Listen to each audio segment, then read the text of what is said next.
Maharashtra news, बातमी फक्त जनतेच्या हक्काची। उष्णतेच्या लाटेमुळे शारीरिक ताण पडून मृत्यू होण्याची शक्यता आहे। त्यामुळे उष्णतेच्या लाटेमुळे होणारे गंभीर परिणाम टाळण्यासाठी उष्माघातात नागरिकांनी स्वतःचा बचाव करण्यासाठी पुढील उपाययोजना कराव्यात, असे आवाहन हिंगोली जिल्हाधिकारी जितेंद्र पापळकर यांनी केले आहे। काय करावे? उष्णतेच्या लाटेच्या माहितीसाठी रेडिओ, टीव्ही किंवा वर्तमानपत्रातील माहितीचा वापर करण्यात यावा। तहान लागलेली नसली तरी सुद्धा जास्तीत जास्त पाणी पिण्यात यावे। हलकी, पातळ व सुती कपडे वापरावेत। बाहेर जाताना गॉगल्स, छत्री, हॅट, बूट व चपलांचा वापर करण्यात यावा। प्रवास करताना पाण्याची बाटली सोबत घ्यावी। जर आपण बाहेर उन्हात काम करीत असाल तर हॅट किंवा छत्रीचा वापर करण्यात यावा। तसेच ओल्या कपड्यांनी डोके, मान, चेहरा झाकण्यात यावा।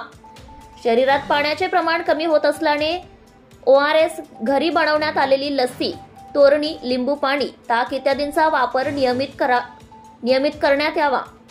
अशक्तपणा, स्थूलपणा, डोकेदुखी, सतत येणारा घाम इत्यादी उन्हाचा झटका बसण्याची चिन्हे ओळखावीत व चक्कर येत असल्यास तात्काळ डॉक्टरांचा सल्ला घेण्यात यावा। गुरांना छावणीत ठेवण्यात यावे, तसेच त्यांना पुरेसे पाणी पिण्यास देण्यात यावे। घर थंड ठेवण्यासाठी पडदे, शटर व सनशेडचा वापर करण्यात यावा। पंखे, ओले कपडे यांचा वापर करण्यात यावा। तसेच थंड पाण्याने वेळोवेळी स्नान करण्यात यावे। कामाच्या ठिकाणी जवळच थंड पिण्याच्या पाण्याची व्यवस्था करण्यात यावी। सूर्यप्रकाशाचा थेट संबंध टाळण्यासाठी कामगारांना सूचित करण्यात यावे। पहाटेच्या वेळी जास्तीत जास्त कामाचा निपटारा करण्यात यावा। गरोदर महिला, कामगार व आजारी कामगारांची अधिकची काळजी घेण्यात यावी। तसेच काय करू नये? लहान मुले किंवा पाळीव प्राण्यांना बंद असलेल्या व पार्क केलेल्या वाहनात ठेवू नये। दुपारी 12 ते 4 या कालावधीत बाहेर उन्हात जाण्याचं टाळावं। गडद, घट्ट व जाड कपडे घालण्याचे टाळावे। बाहेर तापमान जास्त असल्यास शारीरिक श्रमाची कामे टाळावीत। तसेच दुपारी 12 ते 4 या कालावधीत बाहेर काम करण्याचं देखील टाळावं।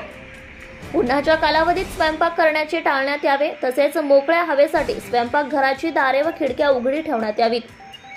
शरीरात पाण्याचे प्रमाण कमी करण्यास कारणीभूत असलेले चहा, कॉफी, मद्य व कार्बोनेटेड थंड पेय इत्यादींचा वापर टाळावा। शिळे अन्न खाऊ नये आणि उच्च प्रथिने असलेले अन्न देखील टाळावे। मुख्य संपादक Govind Deshmukh, ZTV Maharashtra news. Subscribe now and press the bell icon. Never miss an update.